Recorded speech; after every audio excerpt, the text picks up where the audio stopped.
Welcome to the Emotionally Healthy Leader podcast. My name is Rich Velotis. I'm the lead pastor of New Life Fellowship Church here in Queens, New York City, and I'm here with Pete Scazzero. Pete is the founder of New Life, as well as the founder of Emotionally Healthy Spirituality. And today, we're talking about emotionally healthy hiring. Emotionally healthy hiring, a massive issue for churches, whether they're small, whether they're large, lots of application across the board. And so, Pete, you've outlined five aspects, 5 C's of emotionally healthy hiring that we're going to cover. But before we go into these specific C's here, I want to talk about emotionally unhealthy hiring. Have you had some emotionally unhealthy hiring experience? What did that look like? It's funny, we were talking, Jerry and I were talking, driving to church today, and talking about how many years and years of constantly making the same mistakes, or mistakes in the same genre, but maybe a different angle of it. And it wasn't really, it probably was over the past the 20-year mark that it really started to make some good hires. I have a lot of examples of unhealthy hiring, yes. What are a couple of just things that you would describe emotionally unhealthy hiring? You know, I think if I can think of a couple characteristics. One, being in a rush because I had something that needed to be filled, and I didn't have time to fill it, so I got to get someone in there very quickly. I would say in 100% of the cases that failed, and I did it a lot. Kept thinking it would happen. I'd overlook things. I would project a greater competence to the person that they did not have, and it was really out of anxiety versus a prayerful process and a thorough process. That was dumb. Rushing and anxiety are bad places. Secondly, not getting counsel from enough people in the process, because I'm rushing it. I feel like it's God, and it's just like going down a bad move. Thirdly, obviously, if they were married, not getting spouse input. Do they feel like this God's in this thing? Bad idea. And I think not really looking. I've had a hard time for many years with reality, and like, what have they actually done? And then that's it. Now I can hope they'll perform this and this, but the truth is we don't know because they've never done it. It took me a long time to like deal with hard data, because I like vision, I like feelings, I like, and of course people who were, I was drawn to folks who were gifted like you are. So I made a lot of really bad administrative hires, especially in the early years, because that wasn't my particular gift base. And I didn't tend to have as much respect for their need for structure and order and detail. I didn't quite see it as spiritual as what I was doing as a pastor, visionary. And I think that really hurt those hires, because I really minimized those hires. And the reason why emotionally healthy hiring is so important, many reasons, but one is, as you talk about in the book, because of dual relationships. And when someone comes on a church staff, it adds to the complexity that not only are they an employee of the church, they're also a member of the church. They are brother or sister of the church. And if the hire doesn't go well, it often impacts their relationship with the church community. So we have to get this right and get some clear, good guidelines. And even in a smaller church, and it may not be, quote, a hire financially, but they are on the senior leadership team as a volunteer, maybe giving 15, 20, 25 hours a week. And so that's a lot of power they've got in this small system. And when that's done poorly, because it's a similar process, when it's done poorly and you've got to then unravel it, the costs are so great. And it can take a year to unravel it, and then another year to get it right. So all of a sudden you've lost a couple of years in the process of moving forward because it wasn't done well in the beginning. So let's talk about these 5 C's of emotionally healthy hiring. And I noticed some of these C's, we've heard them in different contexts, but you ask specific questions to bring nuance to them. So let's start with just the first C is competence, that you're right. Skills, knowledge, ability to do the job. What is someone's making a hire, why is competence, or what's some of the questions that need to be asking as it pertains to competence? I think you've got to ask yourself, what is the job I need done? And I think versus I start with the person and then I create the job around them. And that's also a problem, because the question, what's the church need? Because you can make so few hires because of limits. And then you got to ask yourself, is this the right fit? Just even in their competence level and their passions, and can they take care of us now and bring us into the future the next 3 to 5 years? So if you've got a church of 100 people and they can service maybe 25 of their limits, and you're hoping to go to 200 at some point, and you've got them as your central administrative person, and they're already, if they say to you, I think this is an overwhelming job description, you know that's not going to be a good fit. And so I think competence level of they feel they've done it or they haven't done it, but then you're clear about what they've already proven they can do and what they can't do.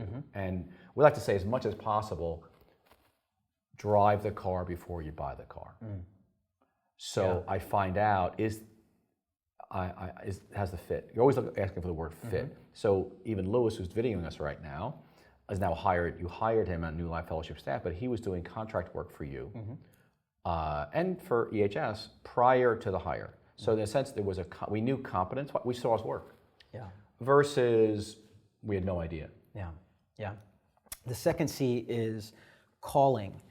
And what I appreciate about how you're nuancing this is you're looking at it bigger picture. So you're not just looking at the calling of the person, you're also considering, if they're married, the calling of the family, that spouse, and that unique situation. So just talk a little bit about that calling.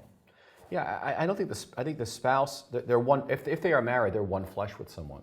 So it's not that the spouse is on staff, it's not that they're a free employee, but they need to feel like this is the right thing for their family, like God's in this, because they are going to be so impacted by them coming on church staff. This is not like working for a Fortune 500 company or a small business in town. This is a church community. It's got a lot of complexity to it and a lot of nuancing to it. So that's one of the ways we discern God's will, is how does the spouse feel about it? And we're asking the question, calling-wise, can the marriage support the weight of the level of leadership they're entering into? Because there are demands and seasons that in particular come into church staff, especially pastoral staff, that puts some stress on the family. So very practically at New Life, when we've made hires in specific roles, especially visible pastoral roles, we've invited the wife for the interview process, finding out what she thinks or what the husband thinks if we're hiring. Like our worship pastor is a female, so we asking her husband what they think about the role there. So that's a unique aspect of it. Anything else you want to say? And we'll send the person to a therapist. We have a person we work with, and many of the high-level hires, we will ask, part of the hiring process will be, if they've gone down the road and it's a yes, looks good, we'll pay for the testing and the time for a couple hours, 2-3 hours with the therapist that we know and trust. And the question we're asking is, do you feel like the marriage, they have the marriage to support the stress of being in leadership in a church? And we just want another angle, and we're very upfront with the hire. This is what we're doing. So it's helpful. The third C, and we have character. So are they? Skipping connection. Let's save connection for last here. Character. Are they humble? And you asked, are they humble and teachable? Do they have a solid sense of self? And differentiation. So just unpack those. So by differentiation, I mean, can the person, how, and we talk about their character, are they able to disagree with you? You're the lead pastor at the church, Rich, and you hire an office manager, which is, in our size church, is a significant position. Can that office manager disagree with you? Do they have enough of a sense of self that they can come and bring suggestions to you? They can say, Rich, I think you're off on this one, let's go this way. They have enough sense of self that their whole self isn't reflected from what you think of them. That's a pretty important question to be asking. Do they have their own goals for their life, and or are they just constantly being pulled by what people think? So can they confront someone? Can they deal with conflict? We're going to ask about, with character, are they able to implement skills? Like genogram your family? Do they understand integrity issues? How nuanced are they in this character-wise, that they don't compromise values because of unresolved family of origin stuff. And we always, I like my one of my mentors who was a PhD, who became a person in authority over a large organization, and he learned over the years that he never hired someone who had an unresolved relationship with their father. And at first I thought it was absurd, but I understand it now years later, because he said people are going to replay their unresolved family of origin issues in the workplace with authority figures. And he found that out over decades. And so he likes to find that out beforehand. And he goes, I don't care how good they are, gifted they are, I will not hire them. That's, and just humble and teachable. Yeah, I mean it's pretty self-explanatory. And how do you find that out, right? Yeah. I mean, how do you find out they're humble and teachable? Again, we're back to the same, you'll only find out they're humble and teachable when you correct them in something they don't like. Yeah. And are they asking for input? So again, that's why it's so hard to make a hire from nowhere, because you don't know. Yeah. Not that we don't do it, but we're a lot more cautious about it. But those are really important. Those are deal breakers. Yeah. Because if you're the leader and someone's working for you, and they're not humble and teachable, then how are you going to lead the church? And I think I was telling one of your staff yesterday, and she's building teams, that she needs to feel good about her team. Like they need to be following her. Like you're shaping the culture. Yeah. I said, you're shaping the kind of team you want. And if they're not basically able to be led by you, if they're not humble and teachable, doesn't matter how gifted they are, you do not want them on your team. Yeah. Because it's going to be a conflict. They want to lead the team. Yeah. So I think it's a really important quality. Some people need to be the point leaders, and they don't want to be, under someone else. Yeah. The fourth C is culture, and you define culture in your book, the imprecise something, that invisible personality of a place that can be difficult to describe without actually describing it. So how does culture play into the hiring process? It's gigantic. First of all, you got to know, what is our culture here? And you're an elder-driven church. Again, what's the culture? How corporate is it?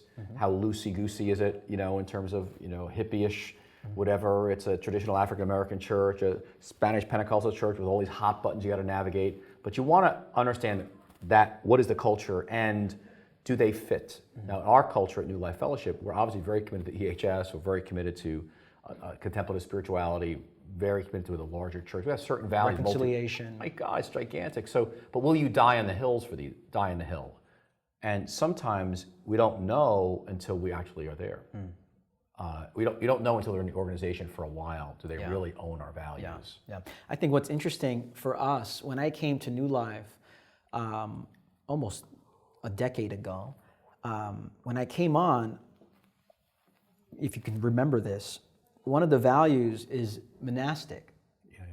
For me, I spent, as a 20-year-old, 21-year-old, I was reading Desert Father Spirituality. I was reading about the monks, and there's a depth that I have grown in over the past decade. But I already had like the culture of, I wanted to learn about the monks. Yes. I was open to going to a monastery and praying there. So you can find out even before the hire how closely connected culture-wise is this potential person in this role, or how different are they? Yes, absolutely.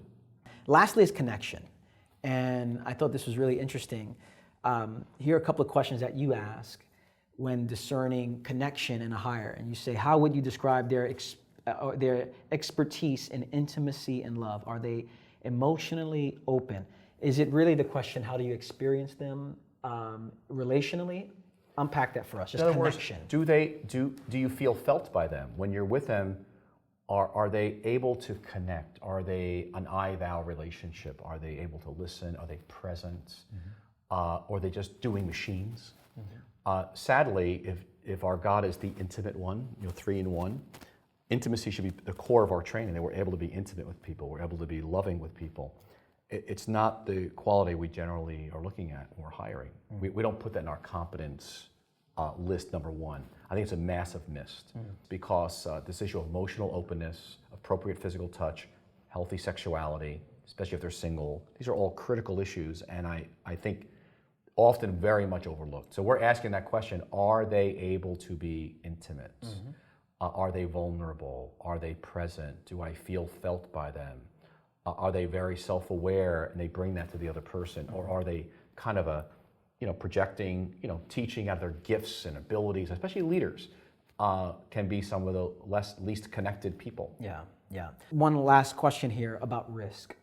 So you can do the 5 C's, but there's always some degree of risk. So what would you say to the pastor, the leader, that there's a gap in the organization, they've gone through a process? What would you say about what you've learned through just the risk? I think you want to normalize the fact of not every hire is going to work out. It's got to be the right fit for both the church and for the person.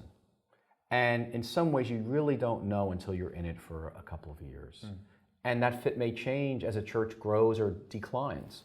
And so you want to normalize that we're always looking for the right fit. And if the person is under a lot of stress in the job, often that's because it's not the right fit. And you got to be able to just normalize there's endings and new beginnings, it's okay. And for the whole church to understand that it's not we're going to hit 100%. And it's not that we're bad or they're bad or anybody's bad. It's just we're looking for the right fit. And not everyone's going to stay long term, 10, 20, 30 years. So I think many churches get all bent out of shape about it didn't go perfect, we let this person go. No, I mean, you want to mature the church in understanding the process, and that very few people, I believe, are called to be pastors and leaders in churches. I think it's a very unique calling. I think it's a very difficult one, and that we shouldn't be surprised that it's challenging and difficult. So we have competence, calling, character, culture, and connection. For more information, Pete's blogged about this as well, so you can go to emotionallyhealthy.org for more information. And you can also be on the lookout for content from our conference that's taking place in April of 2016. So emotionallyhealthy.org. Pete, thank you. There we go. See you next time. Serious. Thanks.